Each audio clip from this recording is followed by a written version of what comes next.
လဲလျောင်းသည်အိမ်ငိုက်သည်ချက်ချင်းပျော်သွားသည်ဒါတွေကို English လို့ဘယ်လိုပြောလို့ရလဲဒီနေ့တော့ sleeping နဲ့ပတ်သက်တဲ့ phrasal verb လေးတွေမျှဝေပေးပါမယ်ထမဦးဆုံးလဲလျောင်းသည်ကိုတော့ lying down လို့ပြောပါတယ်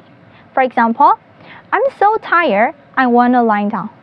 နောက်တစ်ခုကတော့အိမ်ငိုက်သည်ပါအိမ်ငိုက်သည်ဆိုရင်တော့ not off doze off လို့ပြောလို့ရပါတယ် For example he nodded off during the boring lecture နောက်တစ်လုံးကတော့လုံးဝမအိပ်ဖဲနဲ့နေရကိုပြောချင်ရင်သုံးတဲ့ phrasal verb ပါအဲ့ဒါကိုတော့ stay up လို့ပြောပါတယ် For example I stayed up all night to finish the assignment နောက်ဆုံးတစ်လုံးကတော့ကိုကအခက်ခဲတွေ maybe alarm လို့စုညံတာတွေအနှောက်အယှက်တွေကိုကိုကကြော်ပြီးတော့လုံးဝအိပ်ပျော်သွားတာပေါ့နော်အဲ့ဒါမျိုးပြောချင်တယ်ဆိုလို့ရှိရင်တော့ sleep through လို့ပြောပါတယ် sleep through This morning I slept through an alarm clock and I was late for the class